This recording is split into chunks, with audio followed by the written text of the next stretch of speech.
రామ రామ, ఒకసారి అర్చనకు మేలు చేద్దామని ఒక సంబంధం తీసుకొస్తే దానివల్ల ఇన్ని గొడవలైపోయి లాస్ట్కొచ్చేసరికి అర్చన మన నెత్తి మీద భారమై కూర్చుంది. చేసిన తప్పుకే పరిష్కారం ఎలా చేసుకోవాలరా భగవంతుడా అని నేను బాధపడుతున్నాను. అది పోని ఇంకో సంబంధం తీసుకొస్తానా? మరేం లేదత్తయ్య, అందరూ నన్ను మీ రెండో ఆడబిడ్డ పెళ్ళెప్పుడు, ఇప్పటికే వయసైపోతోంది కదా అని అడుగుతున్నారు. నాకు కొంచెం ఇబ్బందిగా ఉంది. అందుకే మిమ్మల్ని ఈ విషయం అడిగానత్తయ్యా. నువ్వు చెప్పేది నిజమే జయంతి. కాని పెళ్ళంటే అంత సులువుగా జరిపించే విషయం కాదుగా. ముందు సంబంధాలు కుదరాలి, ఆ తర్వాత చాలా ఉన్నాయి. అన్నీ సవ్యంగా జరిగినా ముందు ముఖ్యంగా కావాల్సింది డబ్బు. మన దగ్గర అంత డబ్బు లేదు. డబ్బు గురించి మీరేం వర్రీ అవ్వకండి అత్తయ్యా. పెళ్లి చేసుకునే వాళ్ళంతా ఒక పక్క కుప్పగా డబ్బు పోసుకుని మరో పక్క ముహూర్తాలు పెట్టుకుంటున్నారా? ఎక్కడో ఒక దగ్గర డబ్బు అదే అడ్జస్ట్ అయిపోతుంది అత్తయ్యా. డబ్బంటే అక్కడో ఎక్కడో చూసుకోవచ్చు, కాని నగలు ముందుగా చేయించి పెట్టుకోవాలిగా. నగలని వేరే అంటారేంటత్తయ్యా? ఆల్రెడీ మన దగ్గర 45 తులాల బంగారం ఉండనే ఉందిగా. 45 తులాల బంగారమా? ఎక్కడుంది జయంతి? అదేంటత్తయ్యా, మర్చిపోయారా ఏంటి? అర్చనకు మనం వేసిన 45 తులాల బంగారం. అసలు అర్చనకు మనం బంగారం ఎందుకేశాము? అర్చన అత్తారింట్లో సంతోషంగా సుఖంగా ఉండాలనే కదా. అర్చన జీవితంలో ఎలాగూ సంతోషము సుఖము ఉండదని తేలిపోయింది. ఇన్నాళ్ళు అంటే మనం అర్చనని అత్తారింటికి పంపిస్తామని కాముగా ఊరుకున్నాం. ఇప్పుడు ఆ గోపియే నేనింక అర్చనతో కాపురం చేయబోనని తెగేసి చెప్పాడు. ఇప్పుడు మన పిల్ల మనింట్లోనే కదా ఉంటోంది. ఆ లెక్క ప్రకారం చూస్తే మన బంగారం కూడా మనింట్లోనే కదా ఉండాలి. అవును, ఆ నగలు పెళ్లి రోజు కల్లా తెచ్చిస్తాన్నాడు కదా. పెళ్లి రోజు రావడానికి ఇంకా పట్టుమని 10 రోజులు కూడా లేదు. 10వ రోజు మనం పోయి అడిగితే, ఇంత సడన్ గా అడిగితే డబ్బులెక్కడి నుంచి వస్తాయమ్మా, ఓ 10 రోజులు ఆగండి అంటారు. అదేదో 10 రోజులకు ముందే అడిగితే కరెక్ట్ గా పెళ్లి రోజు మన నగలు మన చేతిలో ఉంటాయి. మన నగలు మన చేతిలో పడ్డాయంటే నగల సమస్య తీరిపోతుంది. ఇంకప్పుడు కావ్య పెళ్లికి అక్కడో ఇక్కడో డబ్బు అడ్జస్ట్ అయిపోతుంది. ఆ తర్వాత మనం చెయ్యాల్సిందల్లా మంచి సంబంధం చూసి కావ్యని అత్తారింటికి పంపించేయడం అత్తయ్య. నువ్వు చెప్పేది బాగానే ఉంది జయంతి, కానీ నేను ఆ గుమ్మం తొక్కను కదా. సర్లే, మీ మావయ్య గారితో చెప్పి ఆ ఇంటి ఆయనతో చెప్పమని చెప్తాను. లేకపోతే మళ్ళీ వచ్చి గొడవ చేసింది అంటారు. అయ్యయ్యో అత్తయ్య, ఈ మగవాళ్లు ఖచ్చితంగా ఉండరు, ఊరికే మెత్తబడిపోతారు. ఆ భాగ్యం చెప్పిన దానికి అడ్డంగా తలాడించేసొస్తారు. మనం ఆడవాళ్లం, మనమే పట్టుబట్టి ఆ నగలు తీసుకురావాలి. అయినా వదిలేసేద్దామా అనుకోడానికి అదేమైనా తులమా అరతులం బంగారమా? 45 తులాల బంగారం అత్తయ్యా. ముష్టి 10 తులాల బంగారం కోసమే ఆ భాగ్యం పెళ్లి ఆపడానికి కూడా సిద్ధపడింది. ఈ బంగారం కోసమే కదా మన ఇంటి ముందు నిలబడి నా గొడవ చేసింది. అలాంటప్పుడు మన బంగారం మనం అడగటానికి వెనక ముందు ఆడాల్సిన పనే ఉంది. మనం ఇంకా ఇలాగే లేట్ చేస్తూ కూర్చుంటే వాళ్ళు మనల్ని మోసం చేస్తూనే ఉంటారు. వాళ్ళు అలాంటి వాళ్లే కదత్తయ్యా. మీకు కూడా వాళ్ళ గురించి బాగా తెలుసు కదా. మీరెళ్ళకపోతే చెప్పండి, నేనెళ్ళి అడుగొస్తాను. నువ్వా? ఏమత్తయ్యా, నేనెళ్ళి అడిగి రాకూడదా? అలా అడిగే హక్కు నాకు లేదా? మీరొక్కసారి ఊ అన్నారంటే నేనెళ్ళి మీరిస్తానన్న టైంకి నగలివ్వండమ్మా అని పద్ధతిగా చాలా నెమ్మదిగా అడిగొస్తానత్తయ్యా.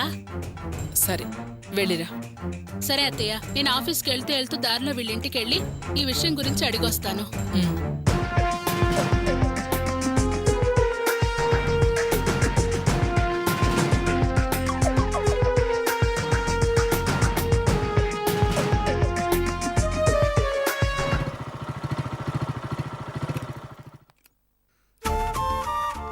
ఏంటమ్మా అర్జెంట్ గా రమ్మని ఫోన్ చేసావు? ఏమైంది? గోపి ఇట్రా, ఇదిగో చూడు. ఆ బాత్రూమ్ ఇటుకెళ్ళి వచ్చిన దగ్గర నుంచి వీళ్ళలాగే కూర్చున్నాడ్రా. ఓ మాట లేదు మంతి లేదు. అందుకే నీకు ఫోన్ చేశాన్రా. రే వాసు, రేవతి గురించి ఏమైనా తెలిసిందా? ఒరే, మీ అన్నయ్య అడుగుతున్నాడుగా, సమాధానం చెప్పరా. ఎరా మాధవరావు ఏమైనా అన్నాడా? ఏమనలేదు. రేవతి గురించి ఇంకేం తెలియలేదన్నయ్య. వాసు, జరగాల్సింది జరుగుతుందిరా. రే, నువ్వు ఇలా మౌనంగా కూర్చుంటే చూడు అమ్మ ఎంత కంగారు పడుతుందో. కంగారు పడుతూ నాకు ఫోన్ చేసింది. నేను పని మానేసి అర్జెంటుగా బయలుదేరి వచ్చాను. వాసు, రేవతి అంత పిరికమ్మాయి కాదురా. ఆత్మహత్య చేసుకోదురా. ఖచ్చితంగా ఎక్కడో అక్కడ ప్రాణాలతోనే ఉంటుంది. రే రే రే వాసు ఏంట్రా ఏడుస్తున్నావు రే వాసు ఒరే వాసు ఏమిట్రా ఎందుకురా ఏడుస్తున్నావు ఏడవకురా మేమంతా నీకు తోడుగా ఉన్నావురా ఏడవకురా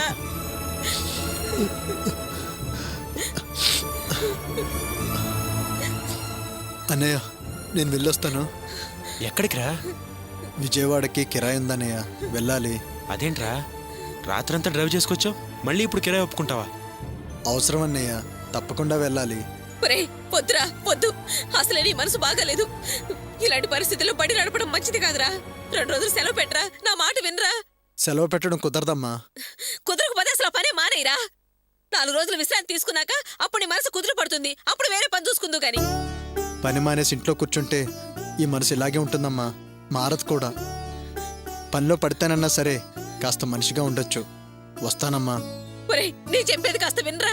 అమ్మా వాడిని పనికి వెళ్ళని. నువ్వు కూడా అలా మాట్లాడతావేట్రా. అది కాదమ్మా, వాసుగాడు ఇప్పుడు పనికి గాని వెళ్తే చుట్టూ వాడి ఫ్రెండ్స్ ఉంటారు, వాడికి కాస్తైనా మనశ్శాంతి ఉంటుంది. అప్పుడు ఈ విషయం గురించి మర్చిపోతాడు. రే వాసు జాగ్రత్తగా డ్రైవ్ చేయరా. సరే అన్నయ్య. అమ్మా వెళ్ళొస్తాను. వస్తానన్నా. జాగ్రత్త. రే నేను అట్టే వెళ్తున్నాను, దింపేస్తాను రా. వస్తానన్నా. వస్తానమ్మా. జాగ్రత్తగా వెళ్ళండి. జాగ్రత్తరా.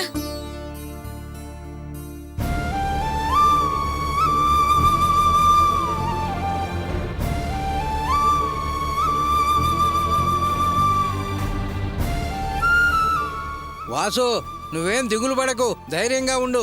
ఆ రేవత గురించి నాకేమైనా సమాచారం తెలిస్తే నీకు వెంటనే తెలియపరుస్తారా? అవునా, నువ్వు చెప్పలేదని వెయిటింగ్ ఎక్కడ? సమాచారం తెలియజేస్తట సమాచారం. ఎప్పుడు ఏదో ఒకటి మాట్లాడుతూనే ఉంటావే. పదరా, వస్తానమ్మా. వాసు జాగ్రత్తగా వెళ్ళిరారా.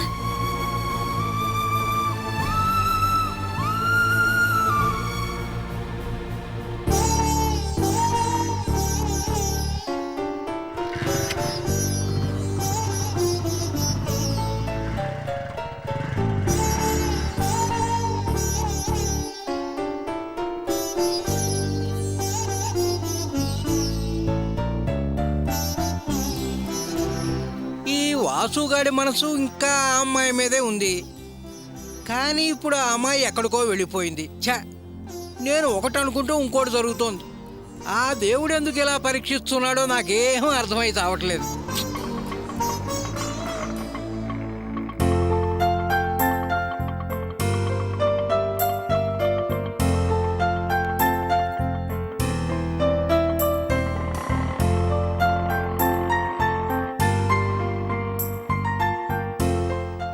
ఏం బాబాయ్, ఎప్పుడు చూసినా గలగల మాట్లాడుతూ ఉండేవాళ్ళు ఇవాళేంటిలా మౌనంగా కూర్చున్నారు? ధ్యానంలో ఉన్నారా లేక నా మీద కోపంగా ఉన్నారా? కోపం ఎందుకమ్మా, అలాంటిది ఏమి లేదమ్మా. నేను వేరే ఏదో ఆలోచిస్తున్నానులే. ఏంటో చెప్పండి బాబాయ్. రంగయ్య అంటేనే ఉల్లాసం, ఉల్లాసం అంటేనే రంగయ్య. రంగయ్యతో ఉంటే ఆనందం మీ వెంటే అంటారు. మీరేమో ఇలా రివర్స్ లో ఆలోచిస్తూ కూర్చున్నారు. వేరే ఏం లేదమ్మా. మా చిన్నాడు లేడు వాసు, వాడు రేవతిని ప్రేమించాడు. ఆ అమ్మాయి ఏమన్నా ఇప్పుడు ఎవరికి చెప్పకుండా ఇటో వెళ్ళిపోయింది. వీడు అదే తలుచుకుంటూ ఓహో బాధపడుతున్నాడు. నేనైతే వాళ్ళిద్దరినీ ఒకటి చేయాలని ఓహో తహతహలాడిపోయాను. కానీ నా ఆశ నెరవేరకుండా పోయిందేమిటా అని ఆలోచన, బాధను అమ్మా.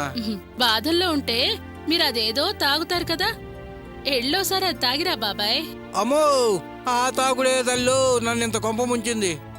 దానివల్లే కదా పెద్ద గొడవ జరిగింది. దాంతో అర్చన గోపి ఇద్దరు విడిపోయారమ్మా. ఇదిగో మందు గిందు అంటే లేనిపోని గొడవ. ఇదిగో భాగ్యం లోపల ఉంది, లోపలికి వెళ్ళి మాట్లాడమ్మా, వెళ్ళు. అలా కాదు కాని బాబాయ్, మీరొకసారి అలా బయటకెళ్ళి రాపోండి.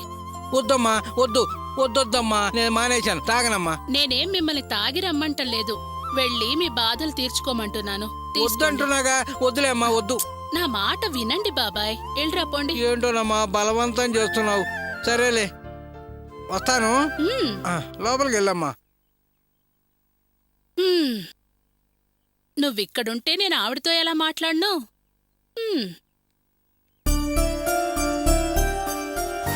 పిన్ని, ఏంటి పిన్ని ఇలా బాధగా కూర్చున్నారు? ఆరోగ్యం బాగాలేదా? ఆరోగ్యం బాగానే ఉంది జయంతి. కాకపోతే మా వాసు తలుచుకొని నేను బాధపడుతుంది. వాడు ప్రేమించిన అమ్మాయికి రేపు పెళ్ళంట. ఆ పెళ్ళే మా అమ్మాయికి ఇష్టం లేదంట. అందుకని అదేదో టేప్ రికార్డులో చెప్పేసి వెళ్ళిపోయిందంట. ఆ అమ్మాయి అలా వెళ్ళిపోవడానికి నేనే కారణమేమోనని వాడు బాధపడుతున్నాడు. పైగా పనికి వెళ్ళాడు. మనసు బాగా లేనాడు, పని ఎలా చేస్తాడోనని భయపడుతున్నానమ్మా. ఏం కాదులే పిన్ని, మీ మనసు మంచిది, మీరు చాలా మంచివాళ్ళు, అంతా మంచి జరుగుతుంది. ఆ ధైర్యంతోనే ఉన్నానమ్మా. అది సరే, నువ్వేంటమ్మా ఈ టైంలో వచ్చావు? ఆఫీస్కి వెళ్ళలేదా? వెళ్తూనే ఇలా వచ్చాను పిన్ని. మరి ఏం లేదు, మీకో విషయం చెప్పాలి, కానీ ఎలా చెప్పాలా అని ఆలోచిస్తున్నాను. ఎందుకమ్మా వెనకాడుతున్నావు? ఏం పర్వాలేదు, చెప్పు. చెప్తాను పిన్ని. ఏం పర్వాలేదని మీరు అంటున్నారు, అది మీ మంచితనం పిన్ని. కానీ మీకెలా చెప్పాలా అని నేను భయపడుతున్నాను. నీ అనుమానాలన్నీ పక్కన పెట్టి నువ్వు చెప్పదలుచుకున్నదేంటో భయపడకుండా ధైర్యంగా చెప్పమ్మా. ఇంతగా అడుగుతున్నారు కాబట్టి నేను చెప్తాను పిన్ని. చెప్పకపోతే మా అత్తయ్య గారు నన్ను ఊరికే వదులుతారనుకున్నారా? ఏంటి, మీ అత్తయ్య నిన్ను ఊరికే వదలదా? ఎందుకని? ఎందుకంటే అసలు చెప్పడానికే కదా వచ్చాను. చెప్పేస్తాను పిన్ని. అర్చనకు గోపికి పెళ్ళై సంవత్సరం కావస్తోంది కదా. అవును. పెళ్లి రోజుకి ఇంకా 10 రోజులు ఉంది కదా. అవును, అయితే ఏంటి? ఏం లేదు పిన్ని, సాగర్ నుంచి అర్చనను గోపి తీసుకొచ్చినప్పుడు పోలీస్ స్టేషన్లో ఏమన్నాడు? 40 తులాల బంగారం కరెక్ట్గా పెళ్లి రోజుకల్లా ఇచ్చేస్తానన్నాడు కదా. మీరన్న మాట ప్రకారం ఇంకా 10 రోజులే మిగులుంది. ఆ బంగారం ఎప్పుడిస్తారో కనుక్కొని రమ్మని మా అత్తగారు నన్నిక్కడికి పంపించారు. అసలిక్కడికి రావడం నాకు అస్సలు ఇష్టం లేదు పిన్ని. ఆవిడ పోరు భరించలేక నేనిక్కడికొచ్చాను. మీరు లేదు కాదు అంటే మిమ్మల్ని ఎడాపెడా కడిగేసి నన్ను రమ్మంది. ఆవిడ గారి మాటకు ఎదురు చెప్పే ధైర్యం లేక, వేరే గత్యంతరం లేక నేను రావాల్సొచ్చింది. అవును పిన్ని, అర్చనా గోపీలు కలుసుంటే నగలడగడం ఓ పద్ధతి కదా. ఇప్పుడు వాళ్ళిద్దరూ విడిగానే ఉన్నారు. ఇప్పుడు నగలడిగితే అన్నీ తెగదింపులు చేసుకున్నట్టే అవుతుంది కదా. ఆ మాటే నేనడిగితే నీకేం తెలిసే పిల్లకాకి, నోరు మూసుకో అంది. ముందు నేను చెప్పినట్టు వెళ్ళి నువ్వు నగలడిగిరా, ఆ తర్వాత చెయ్యాల్సింది చేద్దాం అంది. ఎందుకత్తయ్య అలా తొందరపడతారు? కాస్త ఆలోచించి నిర్ణయం తీసుకోండి అని అంటే నువ్వెళ్తావా లేక నన్నెళ్ళి గొడవపడి రమ్మంటావా అంది. అప్పుడు నేనే 1 నిమిషం, అనవసరంగా ఆవిడొస్తే బయటపడేది మీ పరువు ప్రతిష్టలే కదా. ఆవిడ అనవసరంగా బజార్లో నించుని నానా మాటలు అంటే అందరూ మిమ్మల్ని చులకనగా చూస్తారు, మనింటి గౌరవమే కదా పోతుంది అని నేనే రావాల్సొచ్చింది.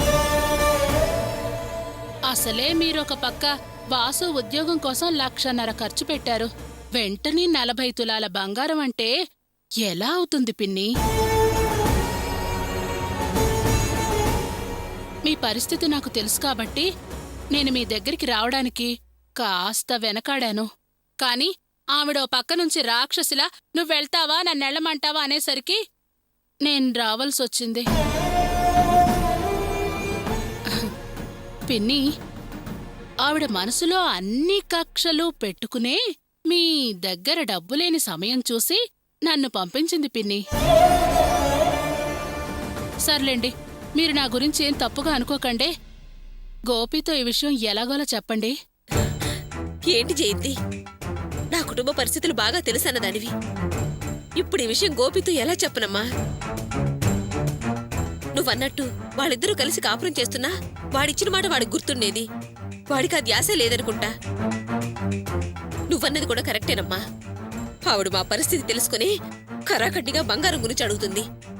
ఆ పద్ధతేం బాగాలేదు, అస్సలు న్యాయంగా లేదు. అన్ని న్యాయాల గురించి నేను మాట్లాడాను పిన్ని, కానీ అసలు ఆవిడ అర్థం చేసుకుంటేనేగా. చూడు జయంతి, నువ్వే ఎలాగైనా మీ అత్తగారితో మా పరిస్థితి మరొకసారి వివరించి చెప్పి కాస్త సమయం అడిగారని చెప్పమ్మా. అంటే కుదరదన్నారనేగా చెప్పాలి. చెప్పమ్మా, వీలు కుదరగానే ఏర్పాటు చేస్తావని చెప్పు. ఆవిడ పోరు భరించలేక ఇక్కడికొచ్చానే తప్ప నన్ను మాత్రం అపార్థం చేసుకోకండి పిన్ని. చచ్చా, నీ గురించి నాకు తెలీదా? నిన్నెందుకు అపార్థం చేసుకుంటానమ్మా? సరే పిన్ని, నాకు ఆఫీస్కి టైం అయింది, నేనెళ్ళొస్తాను. అలాగేనమ్మా.